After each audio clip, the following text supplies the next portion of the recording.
नमस्कार, knocking-news.com में आपका स्वागत है। मैं हूं गिरिजेश वशिष्ठ। अभी हमास जो है उसने कुछ ऐसी चीजें की हैं जिसको देखकर आपको लगेगा कि भैया चाचा चौधरी का दिमाग तो कंप्यूटर से भी तेज है, लेकिन हमास का दिमाग चाचा चौधरी से भी तेज है। इस रणनीति को अगर आप समझेंगे, इस चाल को आप समझेंगे, इस खेल को आप समझेंगे हमास के, तो आपको समझ में आएगा कि ये जो संस्था है, ये संस्था, इसके पीछे बहुत बड़े बड़े और तेज दिमाग हैं। लगातार अमेरिका को, इजराइल को किस तरह से बांध के रखा हुआ है बगैर किसी ताकत के, क्योंकि सारी ताकतवर जो दुनिया की हस्तियां हैं वो या तो मौन हैं या इजराइल के साथ हैं। आज हम समझने की कोशिश करेंगे कि कैसे हमास ने दुनिया हिला दी है।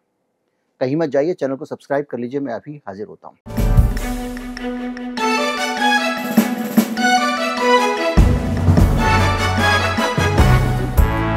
हमास ने एक दिन के हमले से पूरे के पूरे नैरेटिव को कैसे बदला है, इसको अगर आपको समझना है तो पहले आपको ये समझना पड़ेगा कि कैसे चीन ने भी अपने बेड़े, सैनिक बेड़े खड़े कर दिए हैं, अपना सैनिक सेटअप खड़ा कर दिया है इजराइल और गाजा के ऊपर। चीन का कहना है कि अमेरिका और इजराइल जरूरत से ज्यादा ताकत का इस्तेमाल कर रहे हैं, इतना ताकत का इस्तेमाल करके, और वो बेकसूरों को मारने में लगे हुए हैं और ये तुरंत रुकना चाहिए। सीज फायर के लिए बोला है चीन ने, और चीन को किसका समर्थन प्राप्त है अगर आप इसको समझें तो उसके बाद मैं आपके पास आता हूं। ये समझेंगे हम कि फिर उसके बाद किस तरह से पूरा का पूरा गेम चल रहा है। चीन खड़ा हो गया, अब जैसे अमेरिका पहले खड़ा हो गया था 2 पोत लेकर। अमेरिका सीधे चूंकि इन्वॉल्व हो रहा है उसमें, और उसमें हिजबुल्लाह के कुछ मिसाइल्स को इंटरसेप्ट करके नीचे गिराया है, तो चीन के पास ये अपने आप ही अधिकार आ गया है कि वो जब चाहे तब दूसरी तरफ से शुरू हो जाए। यानी 2 महाशक्तियां आमने सामने आ गई हैं। किसके कारण आई है? हमास के एक एक्ट के कारण। और हमास को इसके साथ साथ रूस का भी एक समर्थन मिला हुआ है, और रूस लगातार कह रहा है कि यहाँ पे शांति होना चाहिए, सीज फायर होना चाहिए। और रूस, चीन और उनके साथ में ईरान भी यहाँ पर मजबूती के साथ खड़ा हुआ है। अब ये तीनों क्यों खड़े हुए इस पे हम जाएंगे, लेकिन पहले आप ये समझिए कि हमास कितना टैक्टफुली डील कर रहा है इसको। उसने वहां पर, ये देखिए, इसमें कोई शक नहीं कि वहां सिविलियन लोग मर रहे हैं, लेकिन सिविलियन लोगों का अगर इतना ज्यादा दर्द होता हमास को या इजराइल को, तो इतने लोग मरते ही नहीं। हमास ने बिला वजह वहां पे जाके सिविलियंस को मारा। अगर आपको लगता था कि आपकी जमीन पे कब्जा है, बहुत सारे लोग कहते हैं कि अगर हमास आतंकवादी है तो इजराइल क्यों नहीं है। मेरे पास आके कमेंट करते हैं, बहुत सारे लोग मैसेज भेजते हैं। उनकी बात को तार्किक रूप से समझा जा सकता है। तो इन दोनों को ही मैं कह रहा हूं कि इन दोनों ने फिर आम लोगों को क्यों मरवाया होता या मारा होता। यानी आम लोगों की इनको ज्यादा फिक्र नहीं है। आम लोगों की अगर फिक्र होती दुनिया की सत्ताओं को, एक बात ईमानदारी से समझिए, तो कोई भी ये जो फास्फोरस बम क्यों बनता, क्लस्टर बम क्यों बनते, परमाणु बम क्यों बनता, इस सब की चपेट में तो आम लोग ही आते हैं। ये तो बम धरती पे होने नहीं चाहिए, न्यूट्रन बम होना नहीं चाहिए, हाइड्रोजन बम होना नहीं चाहिए। ये तो आम लोगों को ही मारते हैं ना। तो आम लोगों की परवाह तो दोनों पक्षों को नहीं है, ये मान के चलिए। और इस लड़ाई का जब भी आप विश्लेषण करें तो आम आदमी की तरफ से ही बोलना पड़ेगा, वो किसी भी तरफ का हो। लेकिन जब आप युद्ध कौशल की बात करते हैं, जब आप रणनीतिक कौशल की बात करते हैं, जियोपॉलिटिकल बातचीत करते हैं, तो आपको दूसरे पहलू भी समझने पड़ेंगे, जैसे आज हमास का मैं पहलू समझ रहा हूं। हमास ने जिस सफाई के साथ में इस मसले को पहले तो उठाया, इंटरनेशनल पूरे के पूरे विमर्श का विषय बना दिया। बड़े इंटरनेशनल अखबारों में इसके अलावा कोई हेडलाइन नहीं है। Israel Gaza, Gaza Israel, Hamas, उधर हिजबुल्लाह भी शुरू हो गया। लेकिन इस मामले में अभी तक जो लड़ रहे थे अमेरिका से और इजराइल से, वो सारे के सारे नॉन स्टेट एक्टर है ना। मतलब वो सरकारें नहीं लड़ रही हैं, कुछ संस्थाएं लड़ रही हैं, लेकिन जो स्टेट की पावर होती है, सरकारों की ताकत होती है, वो बहुत ज्यादा होती है। तो उस पूरे घटनाक्रम के बीच में किस सफाई से जो इंटरनेशनल कम्युनिटी है उसको शामिल किया जा रहा है। आप सोचिए, अभी तक क्या हो रहा था कि सरकारें बनाम कुछ ऐसे संगठन जो सरकार नहीं, चाहे वो हमास हो या हिजबुल्लाह हो। अब चीन, ईरान और रूस शामिल हो गए, यानी इनको ठिठकना होगा। दूसरा, एक ग्राउंड जो इन्वेशन होना था, जो अंदर घुसना था इजराइल की फौजों को फिलिस्तीन के अंदर, हमास ने उसको बड़ी ही खूबसूरती से रोक कर रखा हुआ है। पहले तो माइग्रेशन के नाम पे इन्होंने कहा कि भाई आप नॉर्थ गाजा छोड़ के साउथ गाजा में चले जाइए, ऊपर का हिस्सा गाजा पट्टी का खाली छोड़ दीजिए, हमको वहां ऑपरेशन करना है। उसमें देरी की, काफी टाइम कटा। इससे पहले जैसे ही अंगड़ाई लेते हैं, वो फिर 2 लोगों को रिलीज कर देता है। 3-4 दिन इस पर चर्चा चलती है, बात होती है, और कुछ राहत वहां के लोगों के लिए गाजा पट्टी में सीरिया के, मिस्र के रास्ते से, माफ कीजिएगा, मिस्र के रास्ते से अलाउ कर दी जाती है। गाजा पट्टी लंबी सी है, नीचे से जो रास्ता है, जो बॉर्डर है उसका, वो ये आपका मिस्र का, इजिप्ट का बॉर्डर है, वहां से कुछ राहत जाती है। 20 ट्रक खुल गए हैं, ऊंट के मुंह में जूरा से भी ज्यादा है, समुद्र में बूंद के बराबर है, लेकिन राहत शुरू होती है। 3-4 दिन कटते हैं, फिर वो 2 छोड़ देता है। और जब ये छूट रहे हैं, उस बीच में बाइडेन कह रहे हैं कि बातचीत करनी चाहिए, लोग बंधकों को छोड़े हमास। अब हमास बंधकों को छोड़ रहा है, उसने अमेरिका के बंधकों को छोड़ दिया। जब वो छूट के जा रहे हैं, उनसे हाथ मिलाते हुए फोटो वीडियो आ रहे हैं बंधकों के साथ में, हमास के लड़ाकों के, ताकि ये इंप्रेशन जाए कि हमास थोड़ा ह्यूमन है। और ये एक धीरे धीरे करके एक टाइम टेकिंग प्रोसेस है, जिससे कि दुनिया भर के लोगों के पास, आम जनता के पास ये संकेत जाए कि भाई क्यों बवाल मचा रहे हो, वो छोड़ रहे हैं बंधकों को, बातचीत तो करो। और हमास का रिकॉर्ड है, वो हमेशा बंधकों को रख के ही इजराइल से अपनी बातें मनवाता, उसकी एक ही ताकत है, बंधक। इससे पहले भी वो अपने कुछ लोग, 2-4 लोगों के लिए 1000 इजरायलियों को, इजराइल में जो बंद लोग थे, कैदी थे फिलिस्तीन के, उनको छुड़वा चुका, बेकसूर लोगों को। तो अब देखिए, अब धीरे धीरे धीरे करके वहां पर इनके जो सैनिक हैं, वो सीमा पे एंग्जाइटी है उनके अंदर। दूसरा चीज क्या होती है ऐसे मामलों में, जो गुस्सा उस क्षण का होता है, समय के साथ में आपकी भावनाएं कम होती जाती हैं, सूझबूझ ज्यादा होती जाती है। और दुनिया की जो शक्तियां थी, जो उस वक्त गुस्से में कह रही थी हमला करो, बर्बाद कर दो, वगैरह वगैरह, वो समय निकालने में वो कामयाब हो गया। अब असली पॉलिटिक्स ये है कि मोदी जी जब यहाँ G20 सम्मेलन किया था, तो ये सारे G20 वालों ने मिलके एक रास्ता निकाला था।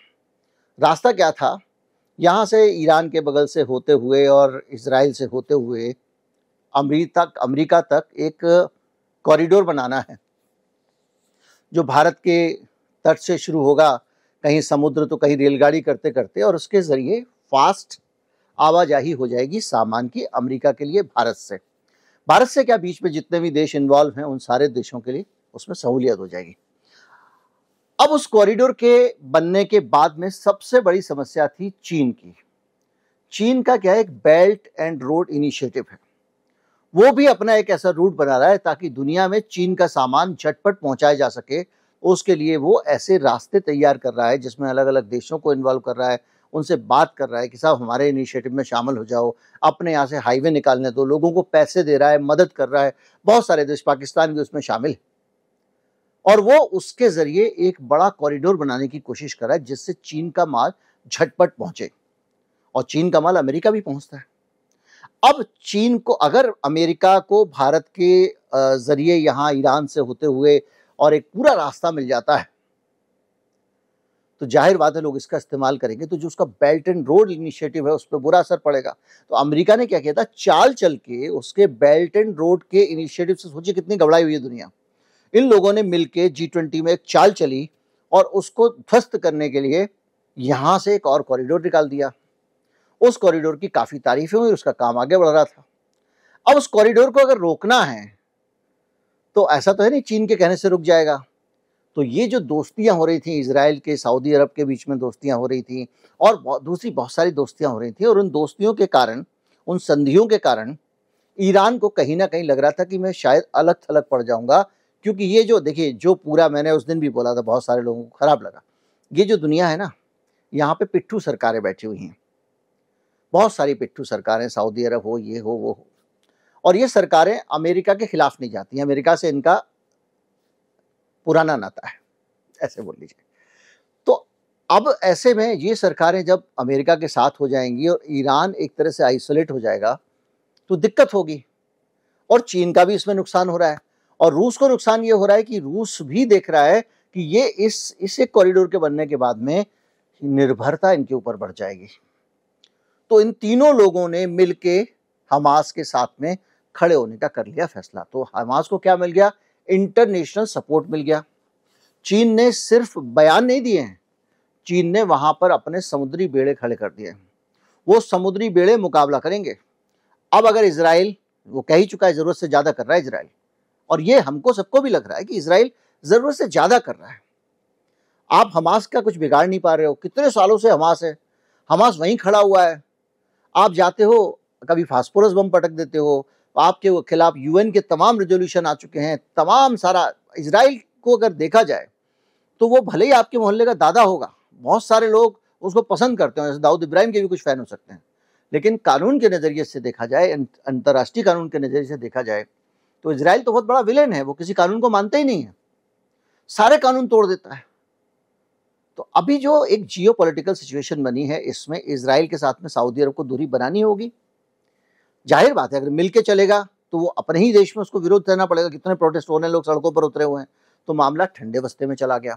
उसी तरह से और भी जो जितने भी लोग हैं, इजराइल को भी अपने लोगों को दिखाना होगा कि भैया अगर आप धर्म जात और जाति की राजनीति करते हो तो बताना पड़ेगा हम मुसलमानों के इनके साथ में नहीं है, हम इनसे दूर रहना चाहते हैं।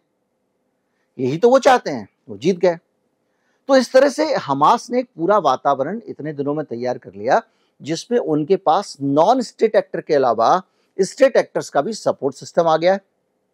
दूसरा, उनके पास में अब समय उन्होंने ले लिया, जिसके कारण इजराइल अब अगर कोई ऑफेंसिव तैयार करता है, सीमा में घुसता है, तो समस्या खड़ी हो जाएगी। और सबसे ज्यादा बुरी हालत तो बाइडेन की हो रही है। मैंने बताया था, स्लेट पे लिख के लाते हैं, फिर कुछ बोल देते हैं, फिर बदल जाते हैं, फिर कहते हैं वो सवाल मैंने गलत सुन लिया इसलिए गलत जवाब दे दिया, ये तो मैं कहने ही नहीं चाहता था। अब आज एक और हरकत हुई है, अच्छा वाला भाषण दे रहे थे और अचानक उनको कहा मुझे मंत्रणा कक्ष में जाना पड़ेगा। क्यों जाना पड़ेगा? कुछ अर्जेंट आ गया है। भाषण देते देते, सवालों के जवाब देते देते अचानक बाइडेन भाग गए। उनको किसी ने बुलाया कि रुकिए, अभी मत बोलिए, अंदर आ जाइए। फिर वो अंदर गए हैं और मंत्रणा कक्ष में उन्होंने कुछ बात की है। ये भी अपने आप, ये वीडियो वायरल हुआ है, ये भी अपने आप में कमाल की बात है। और इससे फिर पता लगता है कि जो पावर एलिट है अमेरिका का, कहीं ना कहीं वो एक एक पल पे निगरानी कर रहा है बाइडेन की।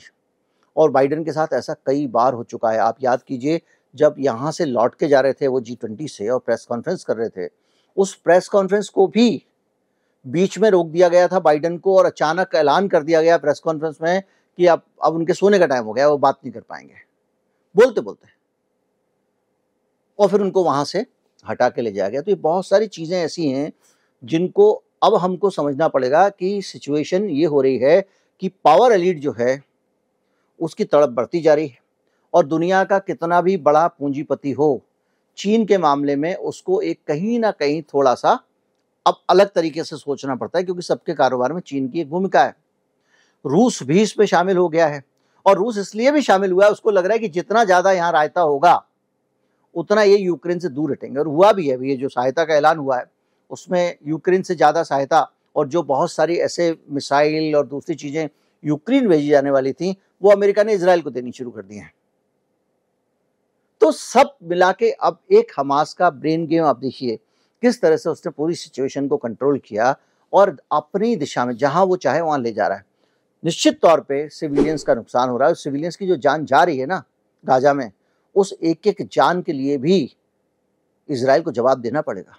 तो ये भी एक तरह से देखा जाए तो इजराइल के मामले में और अमेरिका के मामले में सरदर्द वाली बात है। उनको रणनीति बदलनी पड़ेगी। बहरहाल जो भी है, एक बहुत तेज तरह का यहाँ पर ब्रेन गेम भी चल रहा है, और उस ब्रेन गेम में जीतने की गुंजाइश किसकी कितनी है ये अभी कहना बहुत मुश्किल है। लेकिन हाँ, ये गेम अभी आगे बढ़ेगा, और इस मामले में अभी से ना तो ये मान के चलना चाहिए कि इजराइल के पास बहुत ताकत है तो वो जीत जाएगा, ना ये मानना चाहिए कि हमास के पास बहुत ताकत है, बल्कि ये भी हो सकता है कि इसमें इन सारी अगर बड़ी शक्तियाँ कूद पड़ें, तो उत्तर कोरिया अभी एक मिसाइल जो दागी है हमास में, अब ये आरोप लग रहा है कि उसके ऊपर उत्तर कोरिया का रिबन लगा हुआ है, रेड कलर का। तो उत्तर कोरिया के हथियार तो आपको पता ही है, उसके पास में हाइपरसोनिक मिसाइल हैं, और हाइपरसोनिक मिसाइल ऐसी मिसाइल होती हैं जो आवाज़ से भी ज़्यादा तेज़ रफ्तार से चलती है। आवाज़ से ज़्यादा नहीं, आवाज़ से कई मैक मतलब कई 1 मैक मतलब आवाज़ की रफ्तार, 5 मैक 7 मैक की रफ्तार की भी उसके पास हाइपरसोनिक मिसाइल हैं, जिनको कि राडार से भी इंटरसेप्ट नहीं किया जा सकता। यानी राडार को जब तक पता चलेगा तब तक मिसाइल निकल चुकी होगी।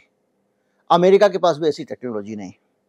चीन के पास भी हाइपरसोनिक मिसाइल हैं, यानी जब तक अमेरिका और ये, अब आप बताइए ना, ये जो आयरन डोम है ये क्या करता है? मिसाइल को इंटरसेप्ट करके गिरा लेता है। जब इतनी तेजी से मिसाइल जाएंगी जिनको वो गिरा ही नहीं सकता है तो क्या होगा? तो कुछ भी अभी मान के मत चलिए युद्ध किस तरफ जाएगा और कहाँ जाएगा। ऊपर वाले से मनाइए कि कल से ही यहाँ शांति हो जाए, और जो बच्चे मर रहे हैं वो ना मरें।